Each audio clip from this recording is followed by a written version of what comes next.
Bonjour à tous, bienvenue au comité technique d'Île-de-France, le dernier de notre série 2021-2022. Ce comité technique donc se déroule, comme vous le voyez, pour une année en visioconférence. Nous ne pourrons pas nous rencontrer en présentiel, malheureusement. J'espère que ce sera le dernier comme ça. Là. Ce comité technique va s'interviewer sur 4 exposés différents. Un bilan de campagne réalisé par Henri. Un point sera fait sur le PNRI via un film et quelques slides sur la jaunisse. Hugues nous fera un point sur le charançon et la cercosporiose, puis Henri reprendra la main pour nous parler d'azote dans le contexte actuel, les préconisations pour l'année 2022. Avant de commencer le comité technique, permettez-moi au nom de l'ITB de vous présenter nos meilleurs vœux, une excellente année betteravière. Je vous rappelle également que vous pouvez vous poser vos questions. Entre chaque exposé, je poserai les questions aux orateurs. Donc n'hésitez pas à poser vos questions. Vous avez un onglet questions, chat, généralement sur la droite de votre écran. Je vois déjà qu'il y a des questions qui arrivent, donc des gens ont déjà vu l'exposé comment faire. Donc n'hésitez pas, allez-y, je poserai les questions, ne vous inquiétez pas. Une dernière information avant de commencer au comité technique, aux exposés techniques, c'est ce nouveau service Alerte SMS qui a mis en place l'ITB. Donc pour cela, c'est un alerte SMS, c'est tout nouveau, c'est destiné à tout le monde, bien entendu, aux planteurs, aux techniciens, aux conseillers, pour avoir les informations locales liées à la filière betterave, avec des SMS très ciblés sur des conseils de saison, sur des événements comme par exemple les comités techniques ou les tours de plaine. C'est totalement gratuit comme tous les services de l'ITB. Alors pour cela, inscrivez-vous sur itbfr.org. Vous allez sur le site, dans la rubrique newsletter, vous cochez être informé par SMS et n'oubliez pas de mettre votre numéro, le 06, pour bien sûr être contacté par SMS. Henri, je vais maintenant te donner la parole. Alors Henri, pour ton dernier comité technique, si tout va bien, nous sommes en train de recruter pour rechercher un successeur à Henri, comme vous l'avez vu certainement sur les offres d'emploi. Donc Henri, je te donne la main et faire ton bilan de campagne.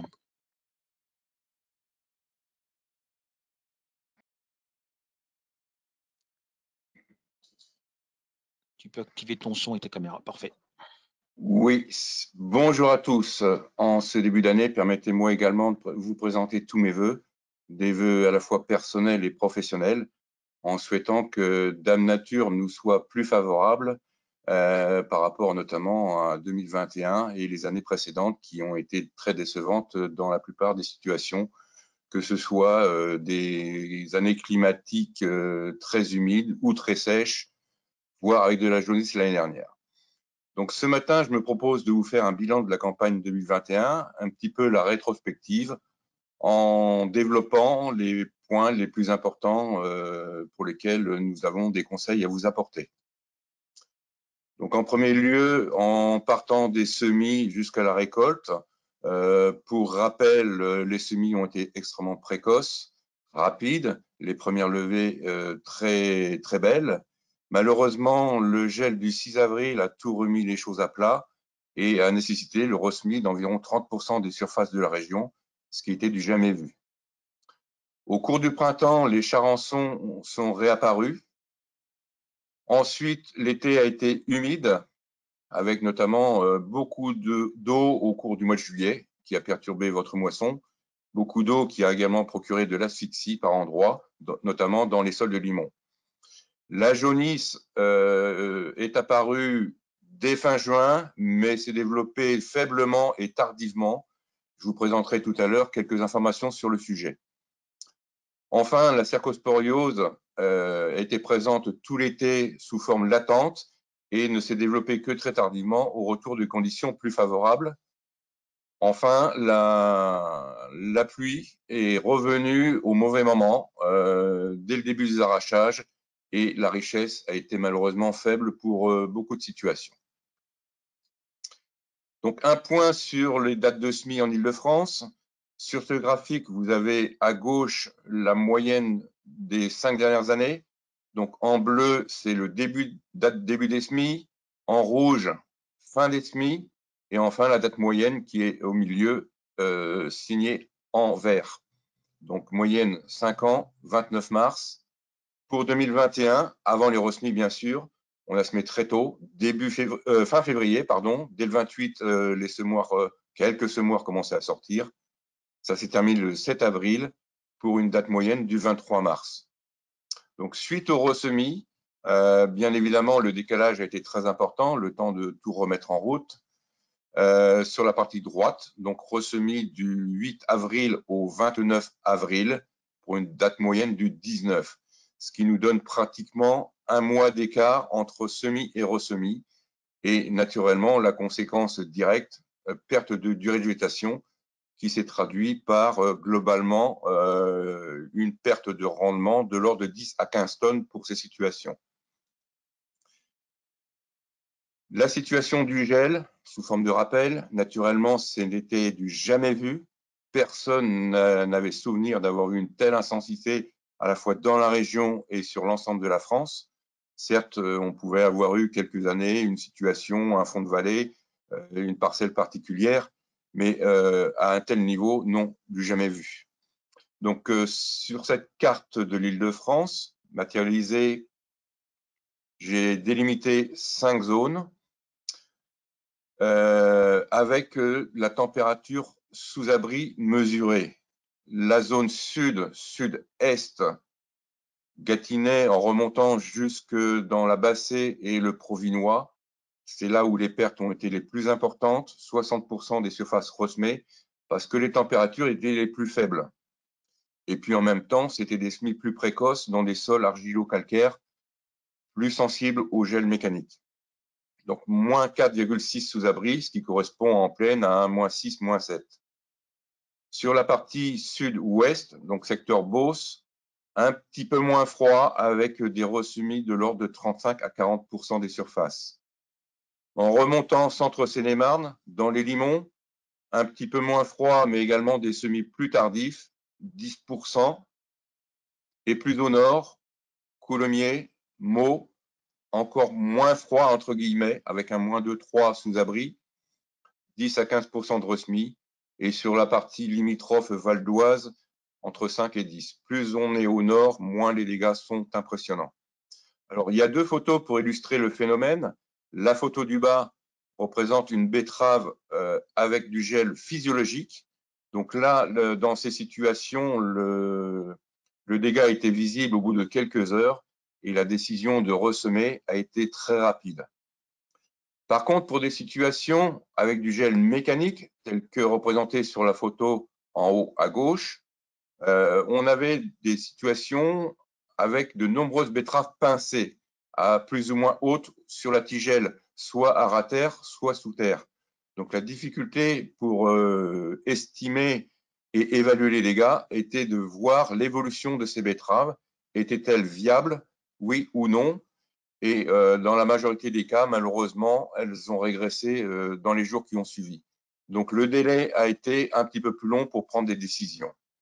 L'autre délai également dépendait de la fourniture des semences. Un grand coup de chapeau à toute la filière qui a su faire le nécessaire et le plus rapidement possible pour que vous puissiez ressemer dans les meilleures des conditions. Un petit rapide sur la climatologie à partir de 2 graphiques. Donc, j'ai pris ici des informations sur la station de Melun. Ça nous permet de voir les effets positifs ou négatifs du climat sur la croissance, la culture des betteraves tout au long de la saison. Donc, le premier graphique, la partie printemps, avril, mai et juin. En bleu, je vous ai montré la différence de pluviométrie par rapport à la moyenne de 20 ans. Donc, en bleu, l'histogramme bleu, sur avril, un temps sec, on est à moins 15, moins 16 mm par rapport à la moyenne. Sur mai, un petit peu supérieur à la moyenne, mais sans plus. Donc, si je reviens à avril, là, il a fait sec, ça a favorisé toute la période de ressemis notamment. Sur mai, ça a lissé toutes les dernières levées. Et enfin, juin a été humide et a favorisé une croissance un petit peu tardive, mais rapide sur fin de printemps. Quant aux températures, sur la courbe verte, c'est la différence de température par rapport à la moyenne, toujours de Melun sur 20 ans. Donc, avril très froid, moins 2 degrés. Alors, il n'y a pas eu que le 6 avril qui nous a procuré autant de dégâts. La période a été longue et froide. mais également avec un moins 1,6 degré en moyenne.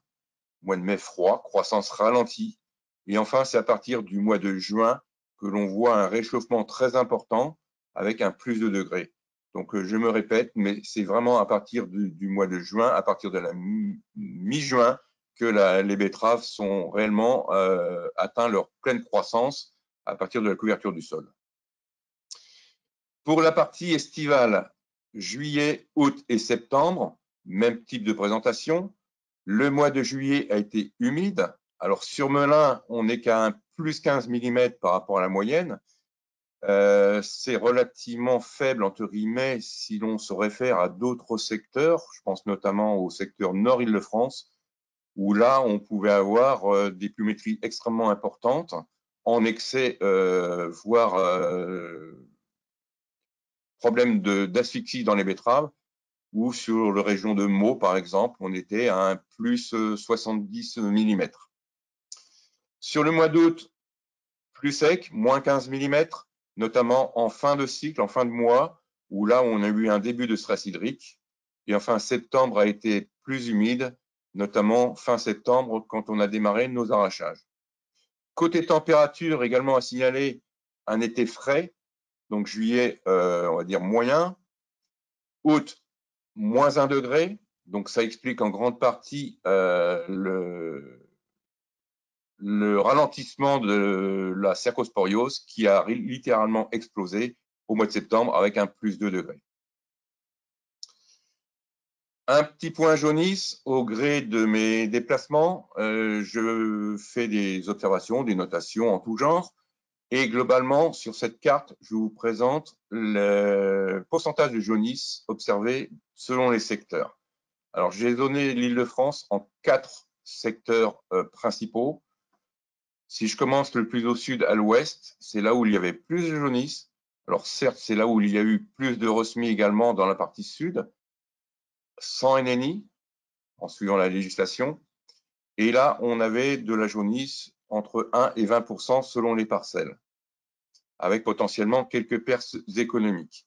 Alors, l'explication pourquoi plus ce secteur que d'autres, c'est que globalement, sur les zones les plus à l'ouest, donc on pourra parler de l'Eure-et-Loire ou du Loir-et-Cher par exemple, des départements pour lesquels il y a des cultures de betteraves ou d'épinards porte-graines.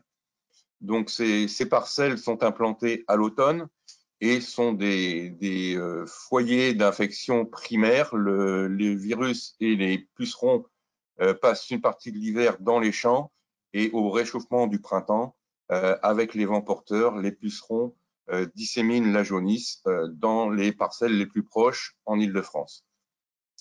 Pour le secteur centre Essonne et Est Essonne, traces de jaunisse, moins de 1%, donc là, pas d'incidence économique. Pour la zone, la grande zone Seine-et-Marnaise, quels que soient les secteurs, absence ou traces de jaunisse, donc quelques micro-foyers de jaunisse, quelques mètres carrés sans incidence notable. Et enfin, un tout petit noyau qu'on avait déjà observé par le passé, tout à fait dans l'extrême nord Seine-et-Marne, entre Meaux et Roissy, où là, il y a une zone géographiquement qui est beaucoup plus urbaine et avec beaucoup de zones de conservation des vallées et des forêts, pour laquelle il y a un petit peu de jaunisse également tous les ans, entre 1 et 2%. Donc voilà pour le constat. La jaunisse a été relativement bien contrôlée cette année, mais malgré tout, elle reste bien présente. Il faut bien garder ça à l'esprit. La jaunisse est toujours là. Et je vous présente pour preuve une parcelle d'essai qui a été menée dans le cadre du réseau des fermes pilotes d'expérimentation à Nangis. Sur cette parcelle, qui servait bien sûr d'expérimentation en tout azimut, nous l'avons coupée en deux. Donc la partie gauche avec NNI, sans aucune protection apicide. Sur cette photo de drone qui a été prise début septembre, on a une absence totale de jaunisse.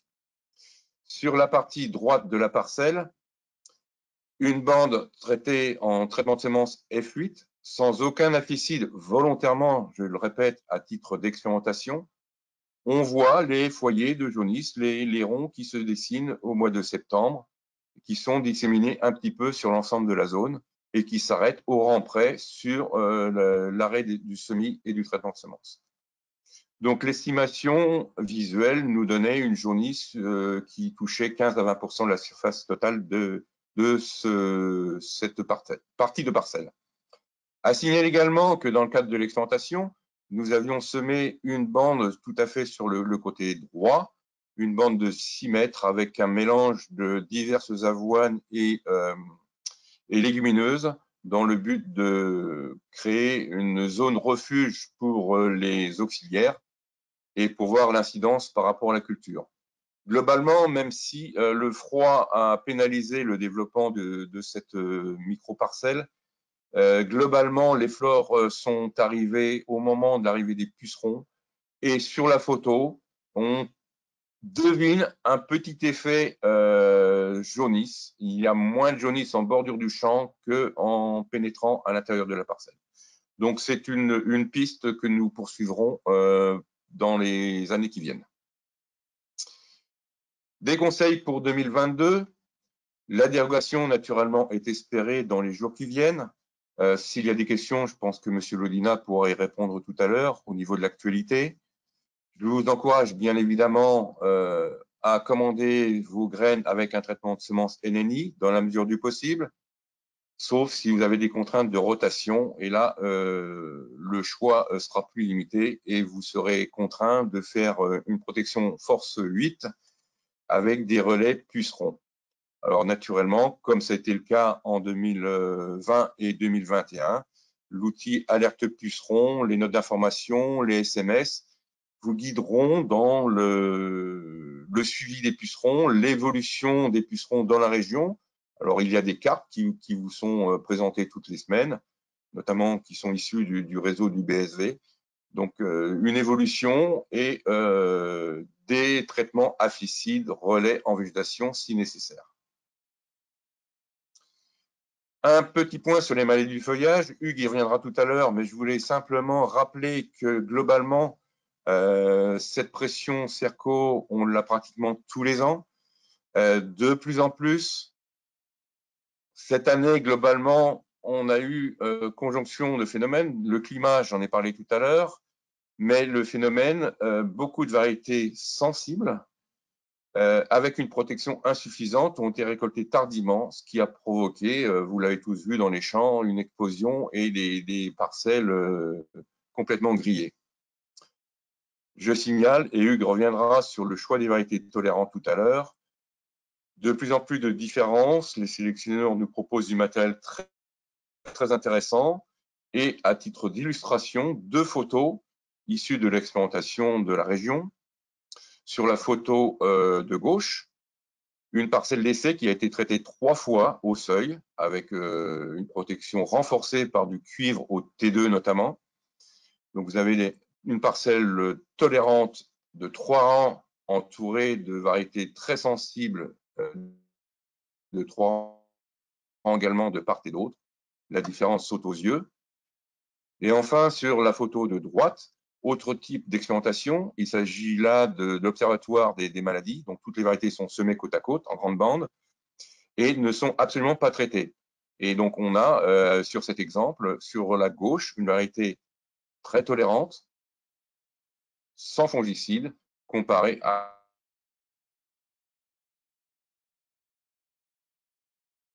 droite avec une autre variété non traitée, mais là très sensible. Donc situations qui se sont vues en pleine. Enfin, pour mémoire, l'oïdium et la rouille ont été présentes tout au long de l'été, mais sans incidence majeure. Ce sont des maladies qui se contrôlent relativement facilement. Donc, je ne reviendrai pas longuement dessus. Les richesses. Tout le monde a eu la déception, quelle que soit la date au cours de la saison, les richesses ont été faibles en tout secteur. Malgré une petite hausse observée au mois d'octobre, bon, les explications, c'est pour moi une conjonction de phénomènes climatiques. Hein. Ce n'est pas une seule cause, c'est un ensemble de causes qui ont orienté malheureusement cette situation. Donc, je vais les citer, pas forcément dans l'ordre, on va dire, principal. Je retirerai en premier lieu le fait que, à cause du gel, nous avons conservé des parcelles avec des populations claires. Tout n'a pas été ressemé. On a gardé des parcelles entre 50, 60, 70 000 pieds. Et qui dit grosse betterave dit en général richesse plus faible. Donc voilà les facteurs. L'autre élément que vous avez pu observer tout au long de l'été, c'était un bouquet foliaire énorme. Donc la betterave a continué à alimenter ce bouquet foliaire tout au long de l'été et de l'automne, et ceci probablement au détriment de la prise de richesse et le stockage de sucre. Pour rappel également, l'aspect climatique, je l'ai dit, mais c'est très important, il n'y a pas que la pluviométrie, il n'y a pas que la température, mais il y a également l'ensoleillement. L'été a été frais, humide et peu ensoleillé. Donc, prise de richesse, enfin prise de stockage de sucre moins importante que d'habitude. Je relèverai également le stress hydrique. Globalement, en petite terre, on a pu voir un stress hydrique sur les derniers jours du mois d'août. Et ça a pu engendrer aussi un phénomène de repousse avec les premières pluies. La cercosporiose, naturellement, a une incidence sur les variétés sensibles. Et enfin, comme dans beaucoup de situations, qui dit grosse betterave, qui dit gros rendement, vous avez tous eu des tonnages importants, dit dilution du sucre dans la racine. Le sucre hectare ne diminue pas forcément, mais le taux de sucre, la richesse, reste basse. Pour en terminer, la déception au niveau des rendements. Sur ce graphique, je vous présente 3 histogrammes.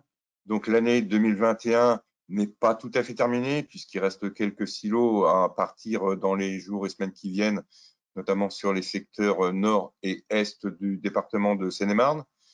Donc c'est une estimation, 82 tonnes à 16 pour l'Île-de-France dans sa globalité, avec des disparités, je l'ai dit, et le gel, encore une fois, les rosmis ont provoqué une baisse de ce potentiel. Si je compare ce 82 tonnes à la moyenne 5 ans, sur laquelle j'ai enlevé l'année 2020, qui était vraiment catastrophique, nous tombons à 78 tonnes. Parce qu'il y a eu, malheureusement, ces dernières années, des aléas climatiques qui ont fait chuter cette moyenne. Et si je regarde la moyenne 10 ans, elle est de 84 tonnes, donc largement supérieure. Et avec le recul, il y a 10 ans, année pour année, donc en 2011, nous faisions notre record régional à hauteur de 100 tonnes à l'hectare. Donc c'est un des souhaits pour cette année et les années futures, bien sûr, revenir à des potentiels largement supérieurs. La région est capable, la région présente le potentiel pour arriver à des niveaux de rendement importants. Voilà, après cette présentation, nous allons maintenant pouvoir répondre à vos questions. Merci. Merci Henri pour cette présentation. Juste quelques informations complémentaires. Vous indiquez que tout ce comité technique sera visible en replay dès la fin de journée sur le site internet de l'ITB, bien entendu, mais également sur YouTube. Donc n'hésitez pas, vous pourrez revoir à volonté tous les dias que nous présente Henri et l'équipe. Henri, j'ai 2 questions qui sont arrivées déjà.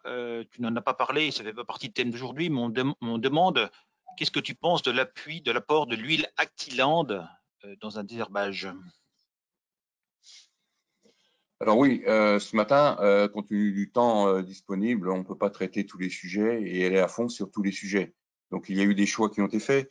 Donc pour répondre à la question d'Actiland, pratiquement tous les ans à l'ITB, nous réalisons des essais adjuvantation et l'Actiland a été testé. Donc de mémoire, c'est une huile végétale pour laquelle les résultats sont, on va dire, inférieurs ou égales à la référence qui est l'Actirob. Donc une légère, peut-être légère hétérogénéité de résultats, mais c'est pas forcément mauvais en tant que tel.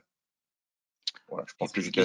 Il y a un complément donc qui revient pour cette question par rapport à la mixine. On me demande de comparer Actiland et mixine.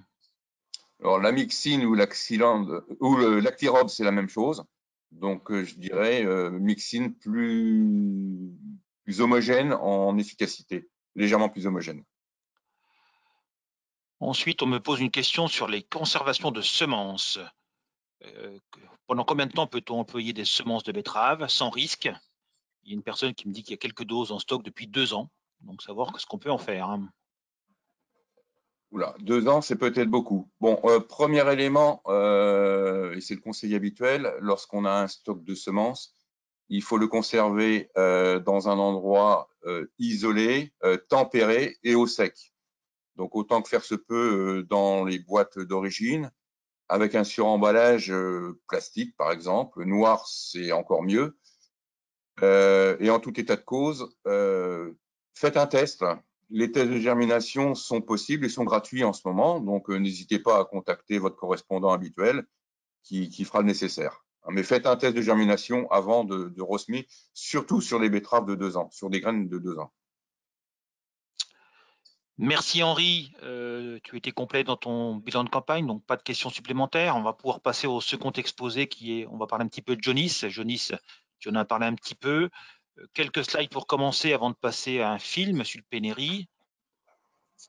Donc les premières slides que j'ai à vous montrer pour vous montrer que la jaunisse, comme tu l'as dit Henri, elle est bien présente encore en 2021, hein, beaucoup moins qu'en 2020 et fort heureusement, mais bien plus qu'en 2019. Donc vous le savez, une partie des champs ont été semés avec des nennis, hein, mais une partie aussi, 20% environ, ont été semés sans nennis, surtout avec les ressemis. Donc c'est ce que l'on voit dans la photo de gauche avec des ronds, des jaunisses présentes différemment dans la parcelle. Donc on est à quelques pourcents et on peut monter jusqu'à 20%, comme tu l'as dit Henri tout à l'heure. Là, c'est une parcelle dans le Ponthieu qui est relativement bien touchée, parcelle en F8. Vous voyez des taches, donc là, un impact jaunisse, une présence, impact rendement, pas forcément très important, bien entendu, mais quand même, la jaunisse est présente, hein, ça veut dire que quand on ne fait pas attention au puceron, la jaunisse, elle arrive. La photo de droite, là, c'est complètement différent. On le voit très bien, il y a une limite au plein milieu, hein, à gauche de cette limite, ce sont des semences NNI, et à droite, des semences F8. Donc, comme tu l'as dit, Henri, ça fait partie du réseau FPE, un ferme pilote d'expérimentation, hein, mise en place par la filière dans le cadre du Pénéri. Donc, la parcelle de droite n'a pas été traitée, insecticide, mais vous le voyez, là, on est à 90%, 95% de jaunisse, hein, donc c'est énorme. Et à la fin, quand on récolte ces deux parcelles, il y a plus de 20 tonnes d'écart de rendement pour ces deux parcelles-là. Donc, on voit très bien que les nennis, ça marche, même à la dose réduite de 75%, à la limite près, ça marche très bien, au rang près. Un autre point que je voulais vous parler, c'est ce qu'on appelle la prévalence virale. Donc là, nous avons, en collaboration avec les SAS, prélevé des feuilles de betterave dans les parcelles qui étaient touchées par la jaunisse, dans un certain nombre, hein, pas dans toutes les parcelles. 208 parcelles ont été testées. Donc on a fait un test, ce qu'on appelle ELISA. Les feuilles sont arrivées au Griffon, dans l'Aisne, dans le laboratoire ITB. Dans ce labo, nous avons analysé toutes les feuilles sur les 4 virus, sur les 3 familles de virus, pardon, pour vous établir cette carte, comme vous le voyez là. Donc, on retrouve tout de suite une présence importante de points jaunes, hein, c'est ce qu'on appelle les polyrovirus. Donc, la jaunisse qui est présente partout, mais ce n'est pas cette jaunisse-là qui est le plus dommageable au niveau rendement. Dès qu'on a un point rouge ou un point orange, on a la jaunisse qu'on appelle grave, le BYV qui arrive, soit toute seule, soit en co-infestation, et là, on a des gros dégâts sur les parcelles. Donc, comme tu l'as dit tout à l'heure, Henri, on retrouve ce noyau ici du côté de Chartres, limite Eure-et-Loir, Loir-et-Cher, hein, où c'est beaucoup de parcelles déjà ressemées, donc comme tu l'as dit en F8, donc une protection plus délicate à faire. Et cette pression de jaunisse importante et la pression de cette jaunisse grave, le BYV, qui a entraîné des pertes de rendement relativement conséquentes dans ces secteurs-là. Bon nombre de parcelles ont également perdu une vingtaine de tonnes dans ces secteurs-là. Voilà ce qu'on pouvait dire sur cette jaunisse. Je laisse maintenant un petit film qui va vous présenter le Pénéri. On reviendra à quelques questions dans la foulée.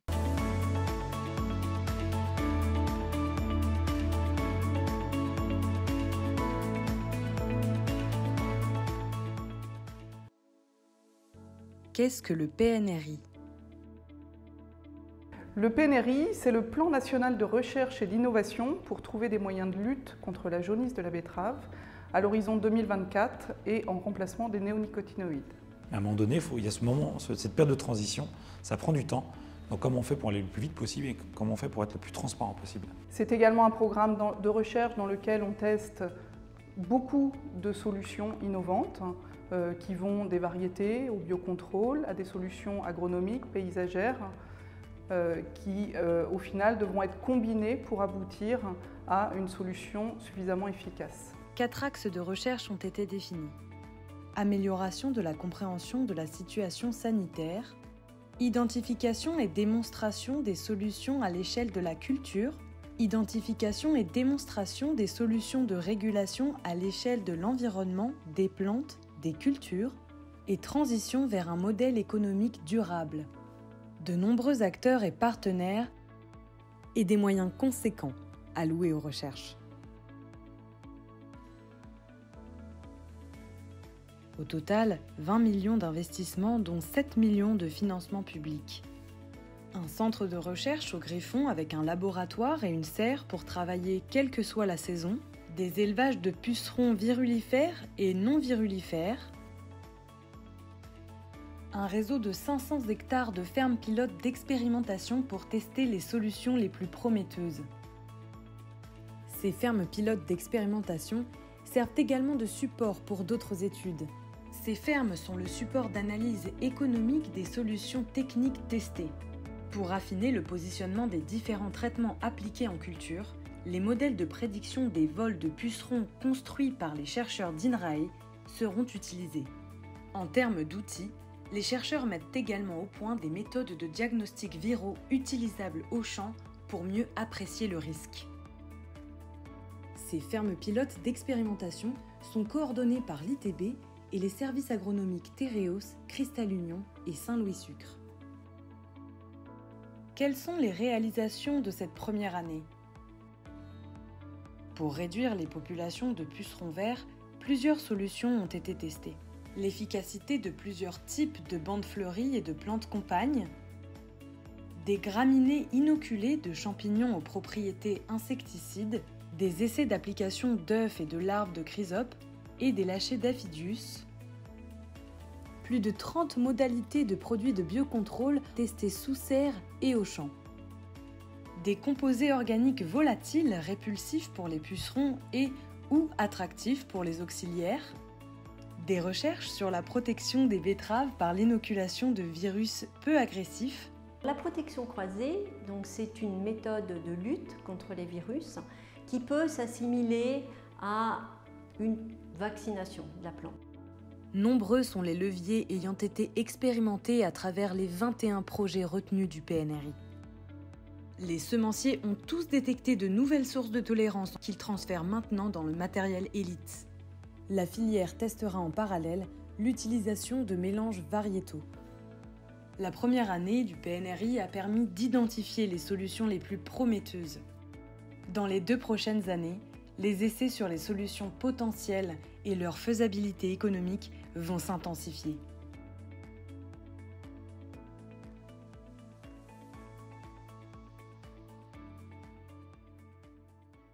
Donc, comme vous l'avez vu dans ce petit film, n'hésitez pas à vous inscrire à la newsletter pour être informé de tout ce qui se passe sur le PNRI et les dernières informations.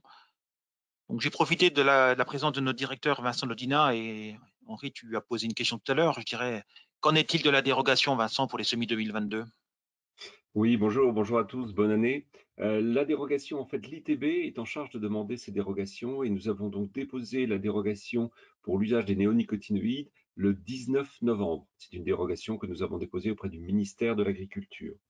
Le 21 décembre 2021, bien sûr, le 21 décembre, ce qu'on appelle le conseil de surveillance, qui est en charge d'analyser l'ensemble de nos travaux dans le cadre de cette dérogation néonicotinoïde, a donné son avis favorable donc à l'usage de ces produits pour 2022. C'est actuellement, donc le décret d'application a été écrit par le ministère. Ce décret est encore en consultation publique, c'est la procédure. C'est une procédure qui dure 3 semaines. Je vous encourage, vous pouvez aller d'ailleurs sur le site du ministère. Et cette consultation publique se terminera, je crois, le 17 ou le 16, donc dans 2 ou 3 jours.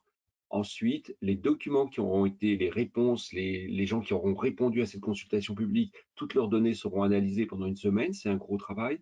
Et la dérogation, donc le décret d'application, tout allant bien, devrait être publié dès le 24 janvier, je veux dire le 24 janvier au plus tôt.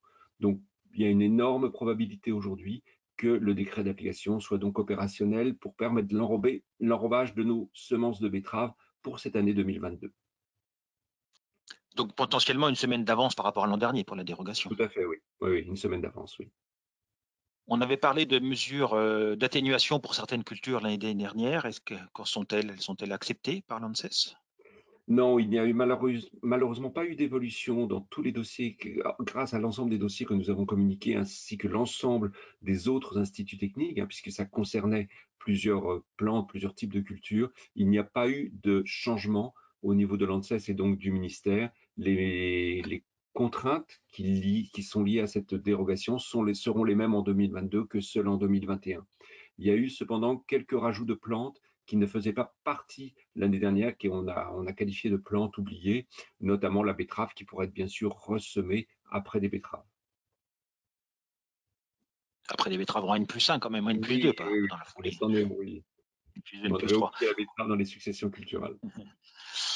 Alors peut-être une question pour vous, pour Henri, mais on me dit merci pour cette présentation du PNRI, mais à l'heure d'aujourd'hui, diriez-vous que certaines solutions testées soient aussi efficaces que les NENI?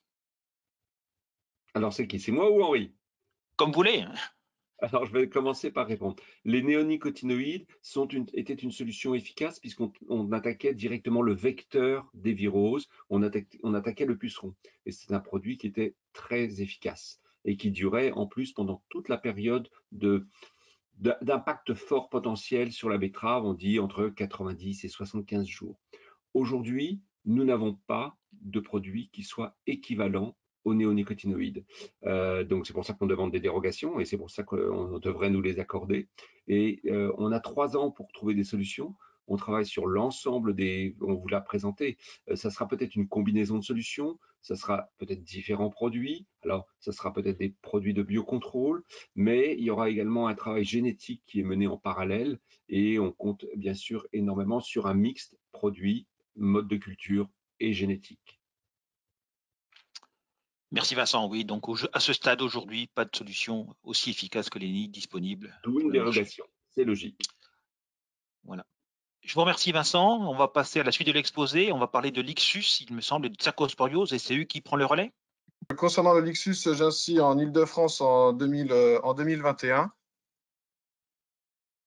donc nous avions commencé la campagne dans des conditions vraiment optimales pour le développement du Lixus. Dès le mois de mai et juin, nous avions observé les premiers adultes ainsi que les premières pontes dans les pétioles. Donc notre inquiétude grandait à l'idée d'avoir une année comme 2020.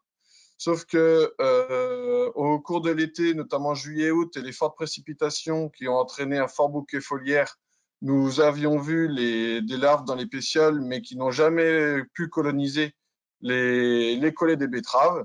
Et donc, ce qui fait qu'au moment des récoltes, à partir des mois de septembre jusqu'à l'ensemble de la campagne, nous avons eu très peu de dégâts de Lixus dans les collets, donc ce qui fait qu'on a avec très peu de betteraves non marchands. Et pour compléter ces informations-là, au niveau concernant le réseau de BSV Île-de-France, au moment de la récolte, il y avait presque 60% des parcelles qui étaient sans dégâts de Lixus dans les collets et uniquement 5% des parcelles entre 50 et 100% de betteraves touchées.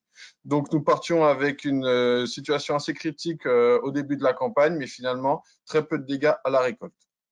Donc cette faible pression Lixus nous a quand même contrarié dans nos expérimentations. Nous avions des essais où nous avons semé différentes variétés pour voir un petit peu s'il y avait des corrélations positives ou négatives entre variétés et Lixus. Et également des essais produits où nous avions mis en place différentes stratégies, notamment produits, pour essayer de comprendre et de mieux contrôler le Lixus. Mais malheureusement, ces faibles pressions nous ont pas permis de caractériser des différences à la fois entre les variétés et les programmes. Donc pour 2022, nos conseils pour gérer au mieux, pour essayer de gérer au mieux le Lixus restent identiques aux années précédentes. Donc, nous avons également testé différentes méthodes pour pour essayer de détecter au mieux les arrivées des Lixus. Donc, nous avions planté des bêta-cardes avant la levée des betteraves pour voir si le Lixus, pour essayer d'estimer l'arrivée des Lixus. Et nous avons également mis en place depuis plusieurs années maintenant une tente malaise pour essayer également de capturer les premiers Lixus dans les parcelles, parce que il existe des résultats intéressants. Donc, on essaye de travailler pour essayer de mieux comprendre l'arrivée des Lixus et comment il s'installe dans la culture. Donc, pour compléter ces travaux-là, il y a différents projets de recherche qui sont mis en place. Donc, il y a tout d'abord le projet Metalix, qui consiste à continuer à essayer de mieux comprendre les interactions variétés et Lixus. Donc, ça, c'est le premier projet. Et puis, le deuxième projet, c'est pour mieux comprendre le développement et le cycle du Lixus, notamment où est-ce qu'il hiverne en ce moment, où est-ce qu'il est, où est-ce qu'on peut le retrouver pour essayer de mieux le caractériser et de mieux comprendre pour essayer d'anticiper son arrivée dans les parcelles. Et donc également, il y aura aussi un outil qui va se développer, qui va s'appeler Alerte Charançon, qui lui a pour but de caractériser l'arrivée des pucerons, des charançons, pardon, et concernant les cultures de la betterave, donc ça à la fois porte-graines, betterave rouge ou sucrière. Et donc tout ça sont des projets qui sont en collaboration avec l'ITB, la FNAMS, Cristal Union, Tereos et la Chambre d'agriculture du Loiret. Donc tout ça vraiment pour but d'améliorer la compréhension et les interactions entre les plantes et le Lixus. Donc voilà un petit peu ce que je pouvais dire sur le Lixus pour 2021 et 2022. Et maintenant, un point sur la cercosporiose. Donc tout d'abord, au début, on a vu les premiers symptômes à la fin du mois de juin. Et à partir du 15 août, on a vraiment une évolution significative en raison de des hausses des températures et des orages qui ont pu également avoir lieu au mois de septembre, et ce qui a entraîné un fort développement de la cercosporiose, notamment sur les variétés sensibles à partir du mois d'octobre jusqu'à novembre et pour les arrachages tardifs. Donc pourquoi on a eu ces observations de cercosporiose? Donc il y a plusieurs raisons. Tout d'abord, en raison du gel, toutes les variétés n'étaient pas forcément disponibles. Et également, un fin de renouvellement de protection pour les arrachages tardifs, comme l'a pu expliquer Henri dans sa présentation initiale. Donc, tout cela a pu engendrer un fort développement de la cercosporiose.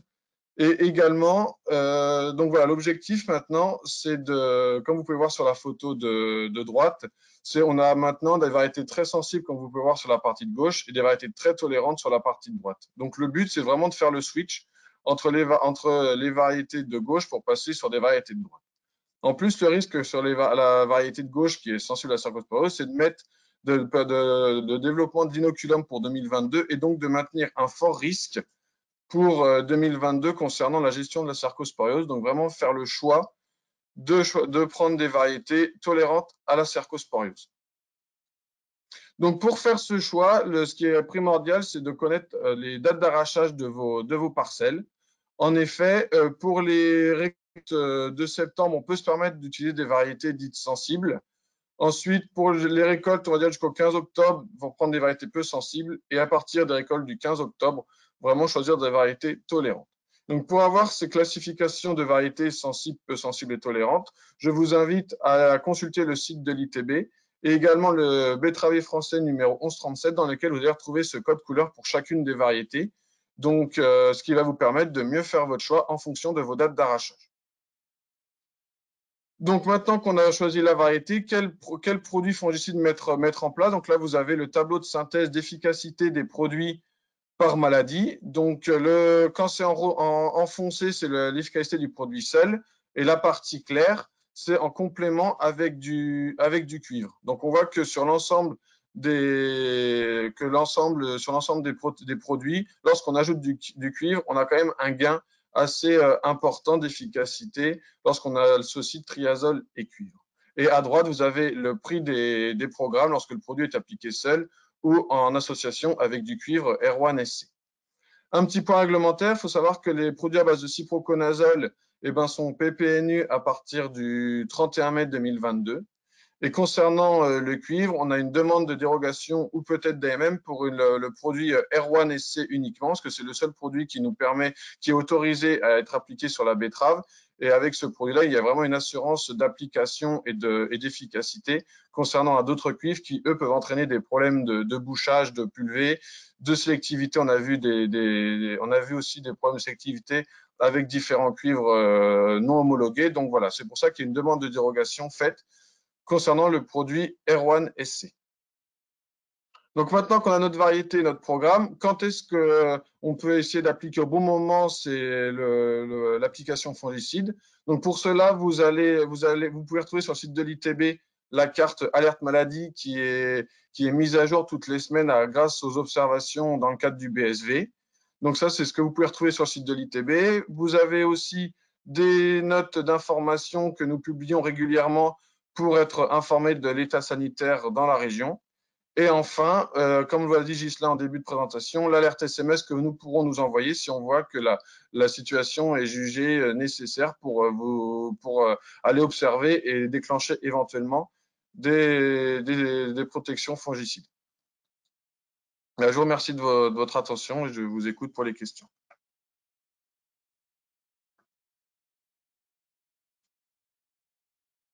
Merci Hugues pour ces questions. Pour ce diaporama. J'étais en train de lire une question, on pose une question tout à l'heure sur le pénéri et surtout sur la dérogation et le sorgho. Le sorgho ne fait pas partie des cultures listées actuellement dans la saisine de l'ANSES. Donc je vous inviterai à contacter le ministère. On va se regarder aussi nous de notre côté pour vous apporter cette réponse. Mais à ce stade, on peut pas. Si c'est pas marqué, ça veut dire qu'on n'a pas le droit de le faire sur le principe. Voilà, au niveau des Lixus, tu nous as parlé de projets, Hugues, de projets sur les variétés, les métabolites, sur des plants de campagne, sur un OAD, mais est-ce qu'on teste aussi des insecticides, des nouvelles familles d'insecticides? Qu'est-ce qu'on fera en 2022? Alors, pour l'instant, on est vraiment au titre voilà, expérimental.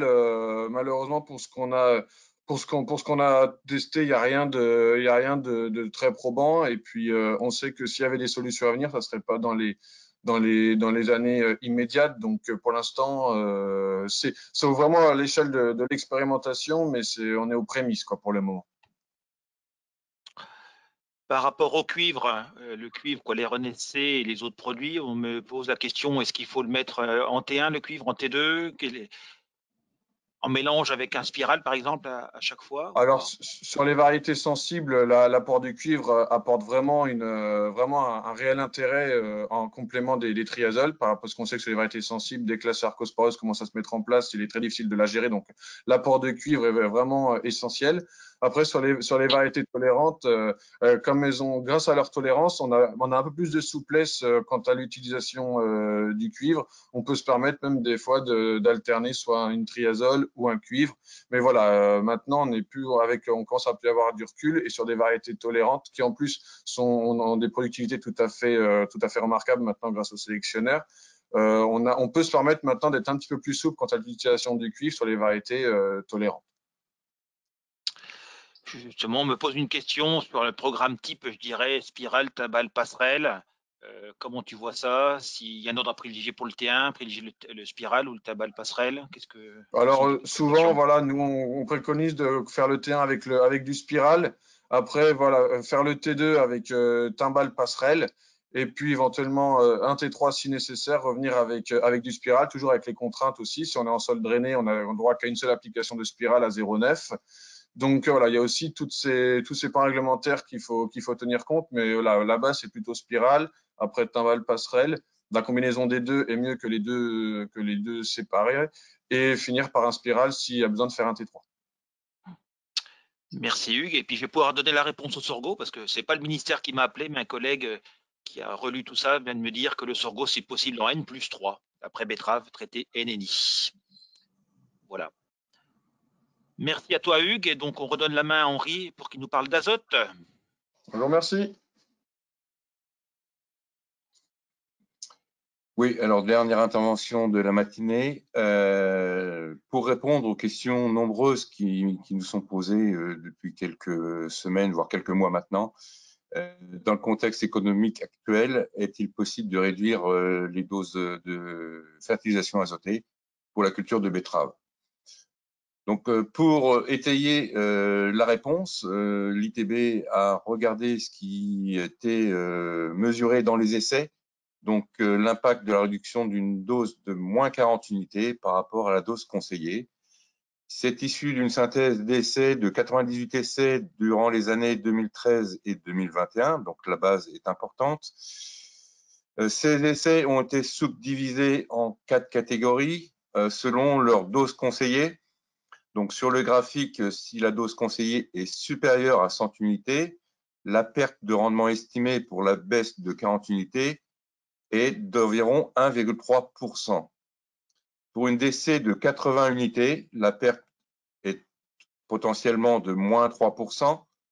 Pour 60 unités, elle est de 4,8%. Et enfin, pour 40 unités, elle est de moins 0,6% en moyenne sur toute cette période, toute situation confondue. Mais je dirais à chacun sa situation. Naturellement, chaque champ a son propre reliquat, son propre historique, sa propre rotation. Donc, à vous de raisonner selon également votre prix de l'azote, votre rendement potentiel et enfin le prix de la betterave. Donc, je vous soumets un petit calcul pour une réduction de 40 unités. Donc, globalement, vous reprendrez l'opération, votre prix de l'azote, multiplié par le coût la diminution de dépenses des 40 unités de baisse, moins la perte de rendement potentiel, multiplié par le prix de la betterave. Alors, sur ce tableau, cet ABAC, j'ai pris 3 cas concrets, donc 3 situations qui peuvent se retrouver chez vous. Donc, j'ai pris volontairement un prix de l'azote très élevé à 2,6 € de l'unité pour un rendement d'environ 90 tonnes et un prix de la betterave de 27 €. Globalement, l'économie de la baisse de 40 unités serait de 30 € hectare. Deuxième cas de figure, un prix de l'azote, on va dire moyen, c'est ce que j'entends dire dans la région, d'environ 2 € de l'unité. En prenant le même calcul, l'économie de la baisse d'azote serait de 5 €. Donc là, on commence à avoir une petite économie à la limite de l'intérêt. Et enfin, le cas extrême, pratiquement le coût de l'azote bas, on va dire, je ne veux pas dire faible, mais bas de l'ordre de ce qu'on avait les années passées, donc avec 1,2 € de l'unité. Là, on n'a aucun intérêt à baisser notre fumure. Il y a de l'argent qui manquera en trésorerie finale. Donc, à chacun de faire son calcul, mais pour avoir une dose conseillée fiable, le plus important, c'est bien sûr de faire un maximum de reliquats à la parcelle, parce que sous forme d'exemple maintenant et de raisonnement, si vous n'avez pas de reliquats et que vous basez sur des moyennes régionales telles qu'elles peuvent vous être diffusées, ici j'ai pris l'exemple de la Chambre d'agriculture, chaque betteravier de la région reçoit cette synthèse tous les ans au mois de janvier, voire début février. Donc, si on se situe, on va dire, forfaitairement sur une situation moyenne, je vais prendre l'exemple tout bête, le plus important, donc ici, sur un histogramme, cas concret, je me base, je dis, bon, ben voilà, j'ai une situation où j'ai un reliquat de l'ordre de 40 unités. Mais si, dans la réalité, votre parcelle est à plutôt 30 unités ou 50 unités, vous voyez tout de suite le delta, vous avez une imprécision de l'ordre de plus 10 à moins 10. Donc, si on cumule une somme d'imprécisions, on va arriver à une dose conseillée forfaitaire, mais fausse. Et qui dit fausse, dit probablement ou surestimée, auquel cas on mettra de l'azote pour rien, ou sous-estimé, et auquel cas, on a un risque de perdre de l'argent. Donc, globalement, faire des reliquats sortis d'hiver, mais les faire, on va dire, sur 3 horizons dans la mesure où c'est possible.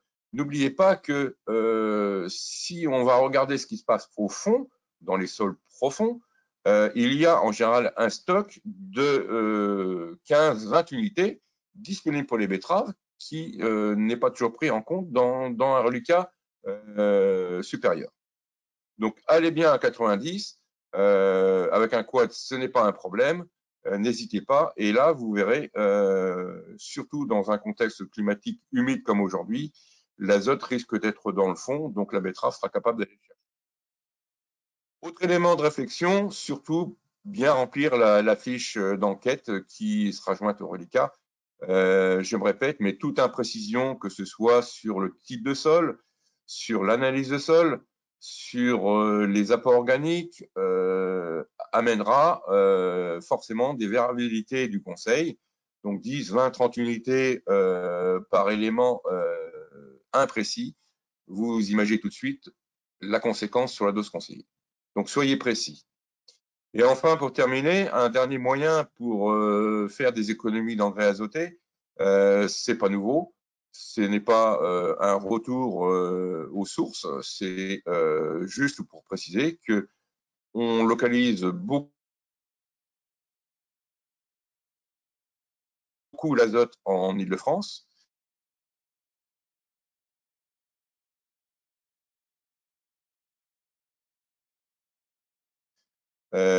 Beaucoup de semoirs sont équipés, souvent lors de renouvellement. Aujourd'hui, on a beaucoup de semoirs neufs, multicultures, notamment dans les secteurs où il y a des méthaniseurs, donc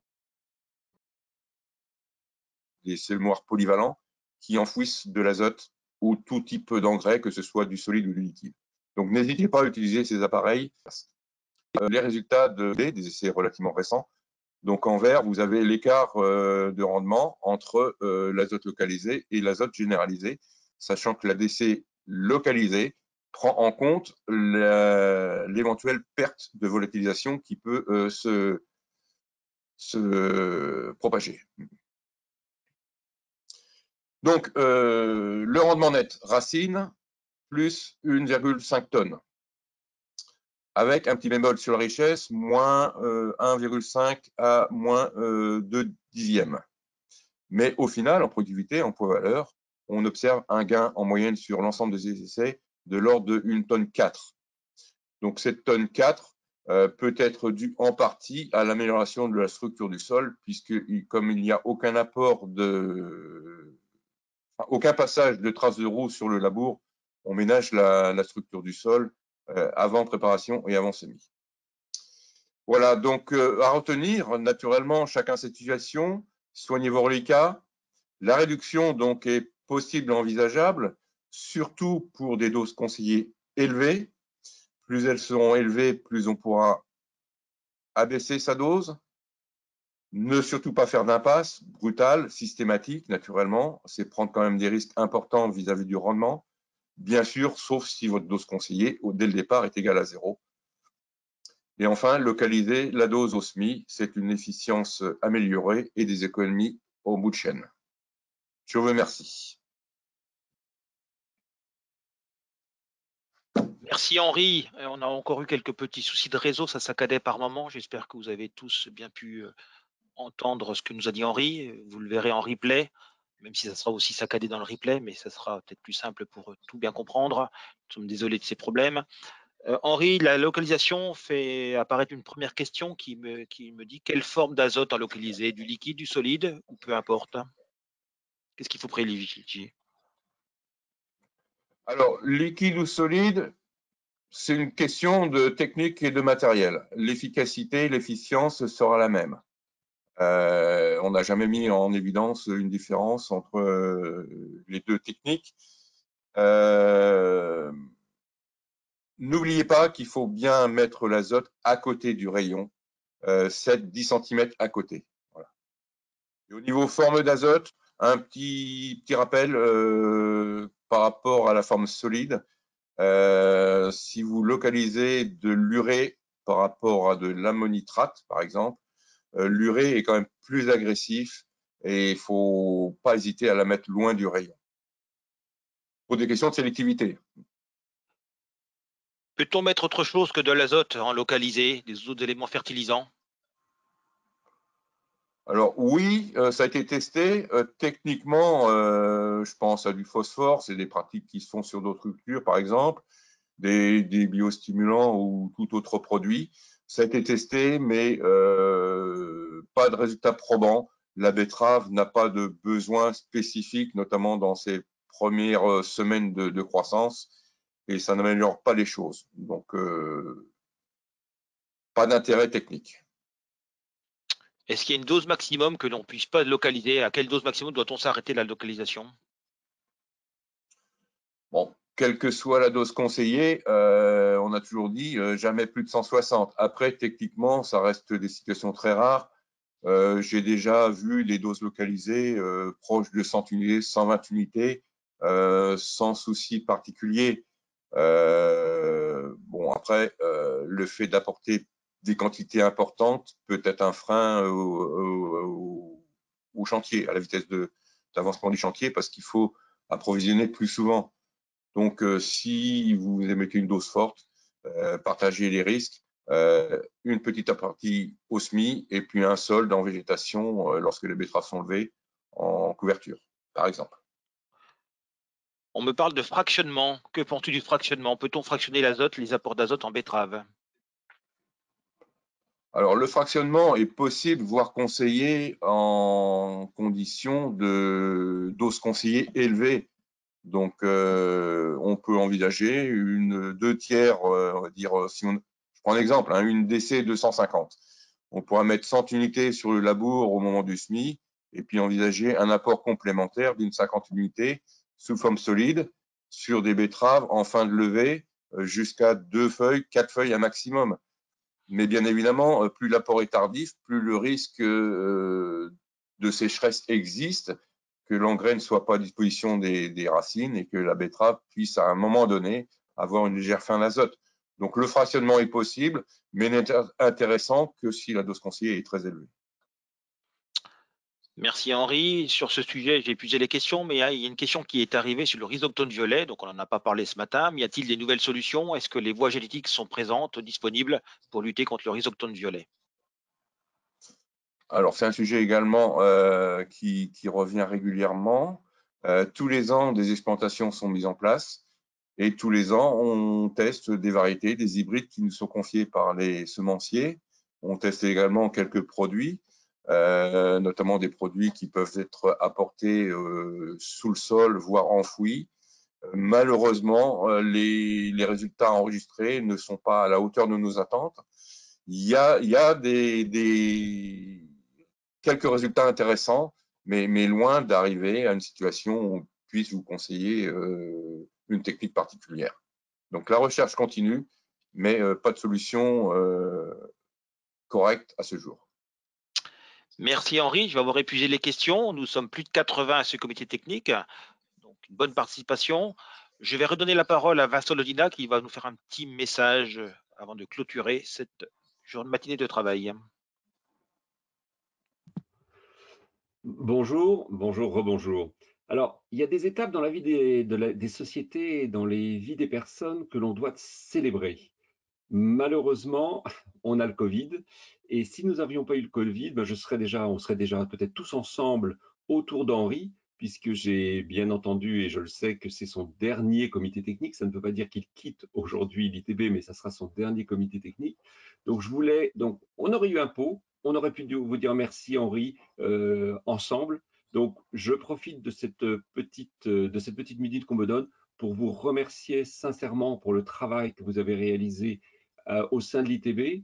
Je rappelle que vous êtes rentré, je ne vais pas donner votre âge, mais ça fait plus de 40 ans que vous êtes à l'ITB et vous êtes rentré à l'ITB en 1982.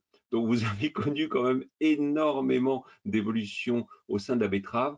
Donc, très simplement, merci pour ces 40 ans, merci pour ce travail. Et bien sûr, je compte encore sur vous dans les prochains mois. D'accord? Donc, je ne vous libère pas encore. Merci beaucoup, Henri. Je vous rends la parole, Ghislain. Merci Vincent. Oui, Henri, son dernier comité technique en tant qu'orateur, mais il viendra bien entendu écouter les bonnes choses, les évolutions sur la filière betterave. Je n'ai pas de doute. Donc, vous remerciez pour votre présence. Vous indiquez que donc ce comité sera disponible dès la fin de journée sur le site internet de l'ITB. Vous signalez que quand vous allez quitter le comité technique, vous allez avoir un petit questionnaire, quelques questions très très rapides pour nous permettre de nous améliorer pour les années futures. Vous remerciez bien entendu d'être venu. Et puis donc à bientôt, je l'espère l'année prochaine, à Christenoy en présentiel. Ce sera comme d'habitude un comité technique, je l'espère, en présentiel. Bonne journée à tous. Au revoir. Merci à tous. Bonne journée.